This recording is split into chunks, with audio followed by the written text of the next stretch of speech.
Hello, everyone. How's everyone doing? Oh, I see some familiar faces. Cool. Yeah, this should be a fun one. Hopefully, you guys aren't bored out of your minds. We're going to spruce things up a little bit. There's some awesome people on this panel, me excluded. So what we'll do is we'll start with a little bit of intros. Let's just go run through real quick, and then we'll get started. Cool. Hello, everyone. It's really great to be here. Thank you for coming out and hearing what we have to say. I think this will be fun. So yeah, I'm Dylan Marow. I'm from London. I'm a dancer and choreographer. And I've worked with artists such as Fergie, Dua Lipa, Calvin Harris, Sam Smith, BTS. I've performed in all of the prestigious theaters in the UK. I've traveled to teach in 39 countries worldwide. And I am one of the first dancers to mint and sell a dance NFT, which was last year, March, which was very early at that time, and the space was very different. I wasn't planning to share this, but it's just random. I bought my Bored Ape for $1,000, so that's fun. Oh yeah, and I also created an NFT project called Meta Movers, which we'll get into more detail later, but that is me, yeah. Nice, Dylan, thank you. So, my name is Nicolás Gatica. I'm from Chile. You should go ahead. Yeah, my name is Beatriz Castañeda. Because we're a duo, actually. We're a dance duo. We are known as Crypto Moves in the space. We minted one of the first choreographies in the Marketplace Foundation back in May 2021. And since then, we've been trying to create and connect the dance NFT community because we feel that dancing has always been super underappreciated by all the advertisement industry, a lot of industries. And now with NFTs, we have a truly historic potential of creating something new. So yeah, we've been just a year for now here, and we've been trying to connect every single dancer and show them why NFTs are literally a solution to our industry in this space. That's great. That's awesome. And a little bit about myself. My name is Kwasi, Ohene-Adu. I'm the founder of a company called Groove Time. And the best way to describe it is like my best job ever. So ever since I was a kid, I've been into technology and dance. I was dancing since before I could walk. And I love computers. So this is like the perfect storm for me. I was hacking on Bitcoin in 2009, 2010. So I've been in crypto for a long time. At the same time, I've been dabbling in, I was a software engineer. And I also, basically did a lot of dancing in college. At some point in my life, I had to make a decision, be a professional dancer or be a software engineer. Apparently, you can do both these days, which is what I'm doing. So I didn't actually do that. I ended up being a software engineer. But this is my favorite job, being able to build a company and a project in the crypto space for dance. And so these folks here, we're all friends, we know each other. And we really want to present to you, the topic is dance, culture, and value on the blockchain. And so this is a very important topic. Of all the folks that you will meet who are creators and creatives, dancers are the most sort of in need of what Web3 provides. And that's what we're going to be touching on. So it's going to be very hard-hitting. What I want to do is start with just stories of transformation. Everyone loves stories, right? So let's start with Dylan. You're an acclaimed dancer. You've been around, you give your credentials and everything. However, there was almost like a transformation that happened when you got into Web3, right? So let's discuss that just a little bit, and then we'll also go to Nicolás and Beatriz to tell their story of transformation, and then we'll get right in. Yeah, so I've been dancing for 17 years now. And I would say, yeah, I've worked incredibly hard to acquire the skill set and experience I have within my craft and art. And said with humility, but I would say in terms of skill, I would say that I'm in the top 1% of my industry. And just before COVID happened, I was performing in an off-Broadway production here in New York. And then when the pandemic happened, I went back to the UK and I was on benefits for a year and a half. And I know a lot of industries were affected, but yeah, performers and dancers were really hit hard, no matter how good the dancer is, or no matter how, like, what the past experience was. And there is where I really kind of I really started to reflect on our industry and reflect on myself as, you know, a professional individual and things like that. And, you know, when I discovered Web3 and dance NFTs, and I started to mint and sell my own dance NFTs, within the first 8 months of selling my dance NFTs, I managed to sell over $20,000 in dance NFTs, which is just, it's you know, like, it's, I can't even, there are no words to describe, to be able to say people are willing to pay that much money for my art. It's kind of very rare in my industry, and it's... And just for some context, the average salary of a dancer, a professional dancer in the U.S. is about $30,000, just a little bit about $30,000. So that, just, you know, put that into perspective. And not only that, I mean,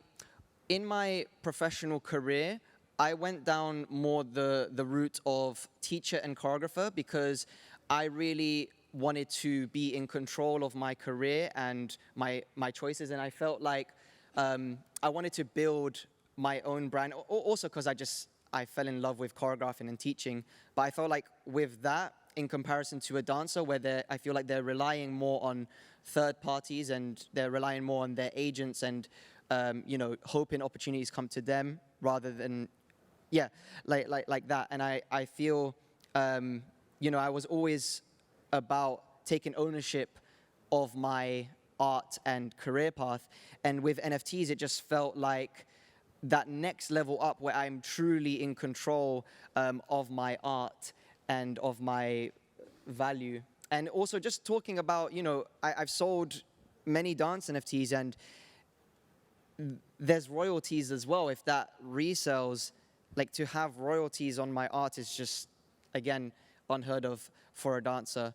And I'm, yeah, very, very hopeful of the future for our industry. Everything is new, you know, like everything is new for us right now. And actually, like, you touch a lot of points, and thank you for, like, the insight that you just said, because, like, in Chile, like, we're from South America, Chile, and we're not even close to those numbers, you know, like, we come from a country that is literally at the end of the world, and, like, the income of a dancer is quite different, you know, and actually. Yeah, that's true. For example, we don't have any agencies, and in Chile, that means that we need to do all the hard work. We need to record ourselves. We need to find jobs for ourselves. So that's so different hearing your stories. But I think we have some similar issues that we need to talk right now. Yeah, that's super cool. Like, you see someone from London who has been, like, in the most renewable venues in the world, and we are from literally the other side of the world, we are not even close to, you know, working with that, you know, because we have a more conceptual work. And we both found that NFTs are kind of new, you know? So that's, like, totally different for us. But actually, Dylan just touched on pinpoint something that is super important for dance NFTs, on why we're actually talking about dance NFTs here, which is that the pandemic sadly showed that dance depends on other industries. We sadly depend on the music industry, the advertisement industry, and we by ourselves, we don't have not other place to sustain ourselves, you know? And now NFTs has literally remarked ourselves on, now we are the creatives of our work and the sellers of our own work and the owners of our own work, you know? It's literally just AAA+ for us to use this opportunity to create new content, you know? And actually, NFTs has literally been like the life savior, I would say, for us, because the pandemic struck, no show venues, no theaters, no nothing. And just from creating from our house, we were just recording stuff, you know, And when NFTs came to our life, because of a photographer that we know from Canada, he told us, oh, you should definitely, like, go ahead and mint and dance NFT. And we didn't even thought about it, like, dance NFTs. Like, what do you mean? Like, we should put, like, a picture or something, but no a performance, you know? Like, why would we do that, you know? And once we put our Genesis up on Foundation, that is called 1 + 1 = 1 with Beatriz, it got sold, like, 2 weeks after. And from there, like, we have like a super strong bond with the Marketplace Foundation, because Foundation has like literally kicked us up a bit in terms of like showing the world that dance NFTs are now a thing. And collectors are actually now, you know, for example, putting dance NFTs in frames. Okay, you know, and that putting a dance NFT on frame is truly like a revolutionary stuff, you know, like we're used to stages, you know, stages like this one, you know, dancing in front of thousands of people, but now we are now in a place we have never been before, you know, a wall remarked there, and now we can coexist in the same market as other arts have been before, you know, photography, 3D art, illustration, and now dance is there with the ability of being collected. That has never been able to exist before, you know. I don't know. I think you guys understand me when I say that, you know. Yeah, and I think this is where we get into the real question of value. So a little bit of a paradox with dance. This is why I love dance, but I'm also sort of so passionate about what we do.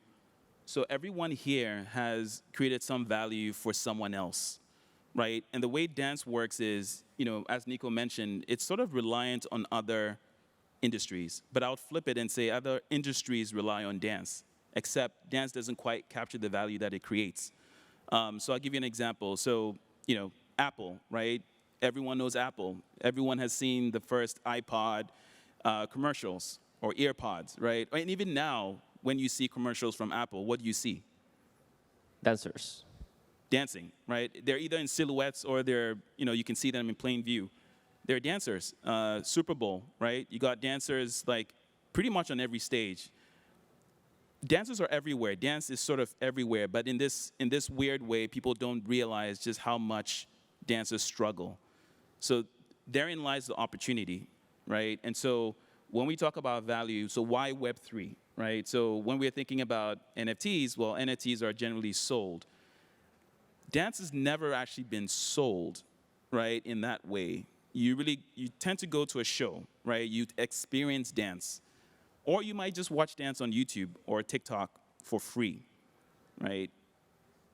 And so this is revolutionary, the fact that you would actually buy a piece of dance as art.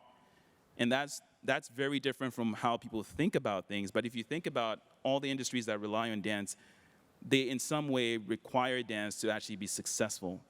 So it's a question about value, right? So coming into sort of how do you see NFTs, when you create your NFT, how do you actually think of value? How do you even price your NFT? How do you decide it is worth this much? Damn. Yeah, Go ahead, bro. That's a hard question. It's a good question, and it's something that I think I can say for all dancers in the space. It's something that we really struggled with, like how can we price our art, our undervalued art, accordingly in a growing and vibrant market. I think the first thing to do is to kind of analyze and study the market, like what are other art forms selling for, what's kind of like the medium, the average.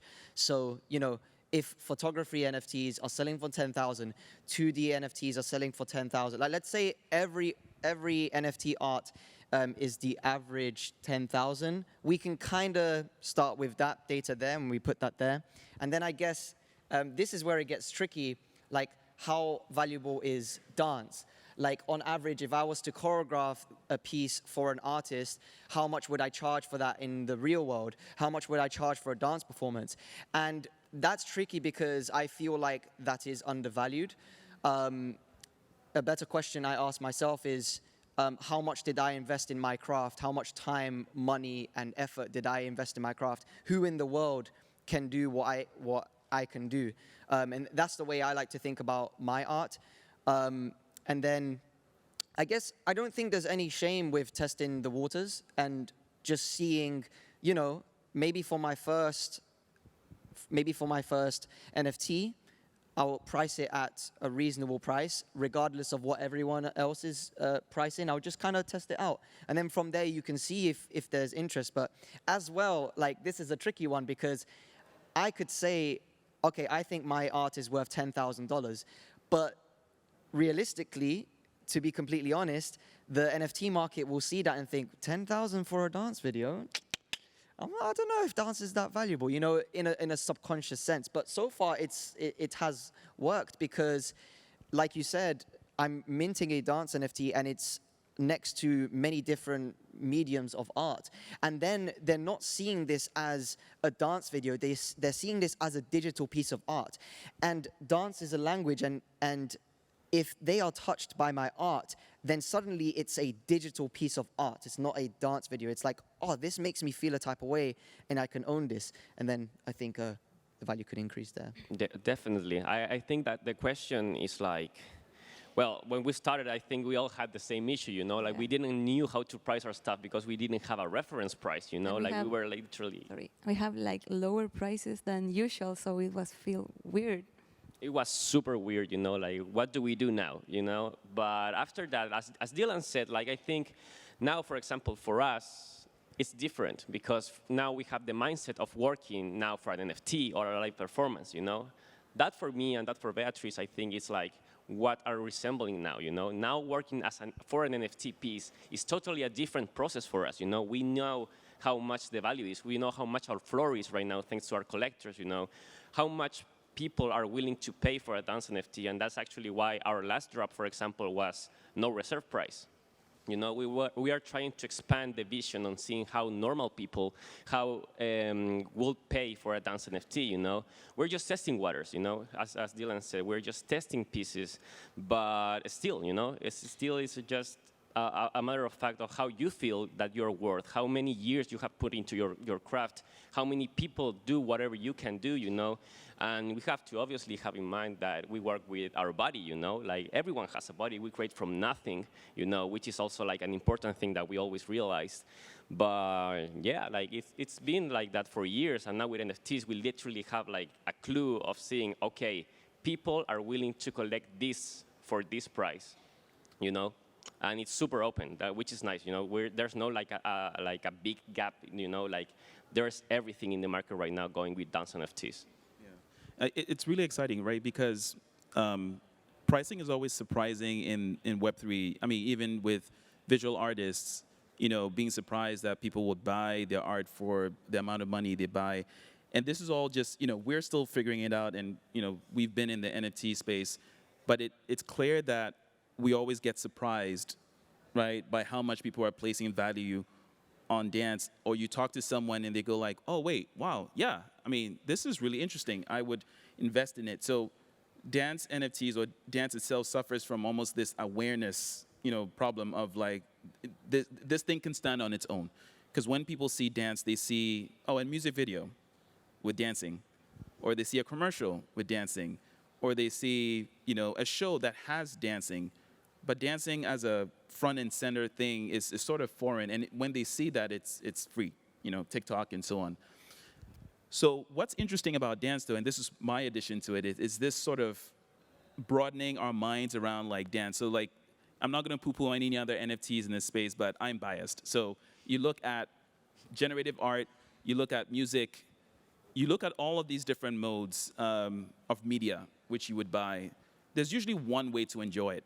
You know, music, you listen to it. Art, you appreciate it.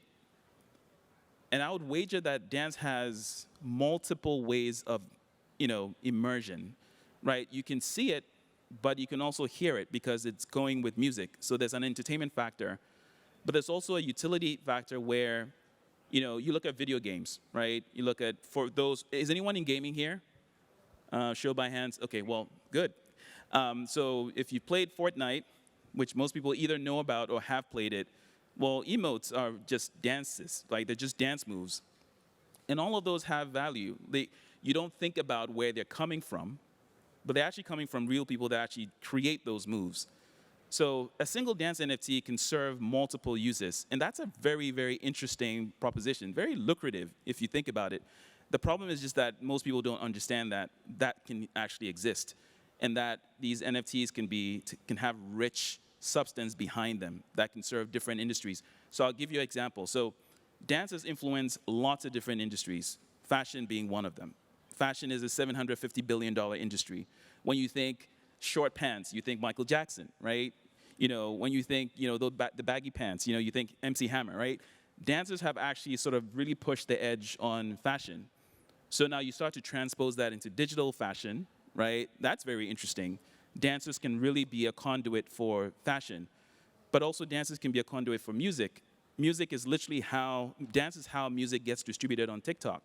So lots of indie artists get discovered on TikTok through dance. They do dance contests, right? So that's music, right? And then you come to gaming, right? You see what's happening with Fortnite. So that's a very, very interesting statement of value, and we're just at the beginning of that. And so that's really exciting for us, and definitely for me, and I'm sure for all the folks in the panel. Definitely. I'm not sure if you had a response to that before we go into questions, but No, I think that it's crazy to think that we've been like here for a year now, like all of us trying to still create awareness, in dance. This been a whole year about taking people to see dance as a valuable concept, with our pieces, with our art, interacting with other people, trying to collaborate with other artists, And there's still like a long way to go, but we obviously appreciate people who have seen the vision of seeing dance as a true art form, And as you said, dance has been everywhere in popular culture. After you go outside, you will see Times Square and count how many billboards have dance in the billboard. Please go ahead and do that exercise, because you will be surprised on how many billboards have actually danced in there, I just want to say one more thing that just popped into my head. I don't like saying this or using this as an excuse for the current state of our industry, but I think it's interesting to mention and to just ponder on. Street dance is actually still very young. The pioneers of the street dance styles, for almost all of them, are still alive. And that's not an excuse for the current infrastructure or the lack of, but it is like when we think of how many people, the interest that so many people around the world have on street dance, not just as the dance, but the culture of it, because let's just talk about hip hop alone, okay, like that, and the fact that breaking is going to be in the 2024 Olympics, breakdancing, that's insane. That's truly revolutionary. And then combined with this, which I feel like is another paradigm shift in the entertainment and performing arts industry, I don't know. I feel yeah. And then alongside that, once dancers actually start valuing themselves, because I think that's an issue too, it's very easy to say, oh, the world doesn't value us, but I also do believe that we as dancers need to work on ourselves as well. And once all of these combine, I mean, like, why can't street dance become like the NBA or the UFC? I believe that's the direction we're heading in. So just start buying dance NFTs, guys. Check it. Super small announcement. Tomorrow we're going to have like the first ever physical NFT gallery fully dedicated to dance NFTs. So if you see us guys around, come around if you're going to go to see just dance NFTs. There's a huge venue. We're going to have live performances. We're going to have dance NFTs, obviously, all that stuff. So if you want to go, please reach out to us. You will see us around here. So yeah, thank you for that. Any time for questions? No questions? You can find us off stage if you have any questions. Thank you so much. Thank you so much for being here. Thank you, guys. Thank you.